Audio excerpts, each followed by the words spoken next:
नालासोपाऱ्याच्या ओमनगर परिसरामध्ये एका इमारत आहे ती एक बाजूने कळंगलीची माहिती पडली आहे। आपण मी सध्या उभा आहे नालासोपाऱ्याच्या ओमनगर दुर्गेश्वरी अपार्टमेंटच्या ठिकाणी उभा आहे आणि आपण पाहू शकता ह्या घटनेस्थळी जी बिल्डिंग आहे ती एका बाजूने दुसऱ्या बिल्डिंग बाजूला टच झाल्याची माहिती ही समोर दिसत आहे। त्यानंतर या सगळ्याची घटनेची माहिती देताना वसई विरार महानगरपालिका अग्निशमन दलाचे जवान आणि नालासोपारा पोलीस स्टेशन ह्या घटनास्थळी दाखल होऊन या पूर्णपणे बिल्डिंगची पाहणी करून या बिल्डिंग मध्ये राहणाऱ्या लोकांना ती खाली करण्यात आली आहे। मात्र अशाच प्रकारची घटना जी आहे ते वारंवार समोर येत आहे, त्यामुळे नागरिकांचे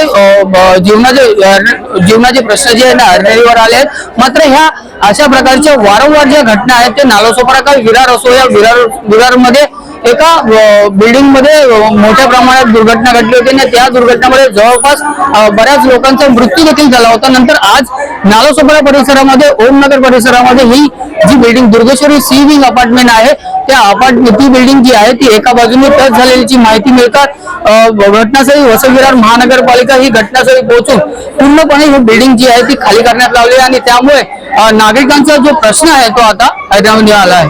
महेश भाई, लोकशाही मराठी, नालासोपारा। फायर ब्रिगेडला असा कॉल दिलाय की बिल्डिंग साधारण झुकलेली आहे दुसऱ्या बिल्डिंगवरती। फायर ब्रिगेडचे यजमान वाहन आणि फायर इंजिन ऑलरेडी घटनास्थळी आहे। बिल्डिंगची सिरियसनेस बघता आजूबाजूला स्ट्रक्चरच्या मध्ये डिस्टन्स कमी असल्या कारणाने मी स्वतः इथे आलेलो आहे। बघितलं असता तर जवळजवळ 50% लोकांनी ऑलरेडी लॉक लावून एक तर ते कामावर गेले असू शकतात किंवा ते स्वतः रिकामे झाले। काही लोकांना आम्हीच बाहेर काढलेलं आहे आणि ते आवाहन करतो लोकांना की तो रिकामे त्यांनी करून घ्यावी, सुरक्षितेचा उपाय म्हणून आम्ही हे करतो। रूम आम्ही मोजलेले नाही आहेत, आम्ही साधारण 50% अंदाजे तुम्हाला सांगतो की रूम्स खाली केलेले ही स्ट्रक्चरली स्टेबल आहे की नाही, स्ट्रक्चरल ऑडिटर स्ट्रक्चर ऑडिट करतील, त्याच्यानंतर हे घोषित करतील की हे इथे राहण्यास योग्यता आहे की नाही। नसेल तर त्या लोकांना आपण इकडे शिफ्ट करू, वॉर्ड ऑफिसर मार्फत निवारा केंद्रामध्ये आपण शिफ्ट करू आणि त्यांची राहायची आणि जेवणाची सोय आपण महापालिकेतर्फे।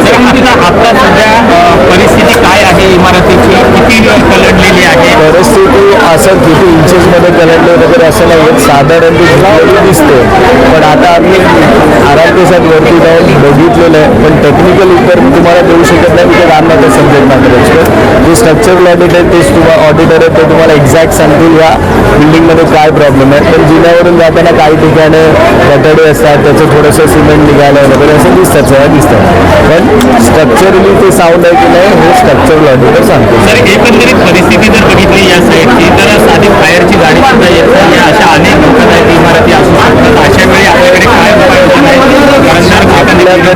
आपल्याकडे कसं असतं की किंवा क्विक रिस्पॉन्स व्हेकल्स आहेत, काही फायर बाईक्स पण आहेत आणि अशा ठिकाणी जर आपण रेस्क्यू ऑपरेशन करतो त्यावेळी आपल्याला पाण्याच्या टाक्यांची गरज नसते। आपल्या फायर इंजिनमध्ये पाण्याच्या टाक्या जास्तीत जास्त जवळ येणं गरजेचं असतं। त्याच्यामध्ये आमच्याकडे रेस्क्यू इक्विपमेंट जे ते आम्ही जरी लांब जरी यूज केली तरी आम्ही लवकरात लवकर इकडे रेस्क्यू ऑपरेशन स्टार्ट करू शकतो। कारण मला येताना ट्रॅफिक लागतो तिथे या शहराची भौगोलिक परिस्थिती बघितलं सर्वत्र हा प्रॉब्लेम आहे, परंतु आम्ही येऊ शकतो किती लोकांना रेस्क्यू केलेला आहे? रेस्क्यू असं आपण त्यांना म्हणणार नाही, आपण त्यांना खाली केलेलं, कोणी अडकलेलं नव्हतं आणि आवाहन करून त्यांना खाली केलेलं आहे। लोकशाही मराठी, ऐका, पहा, जागरूक रहा।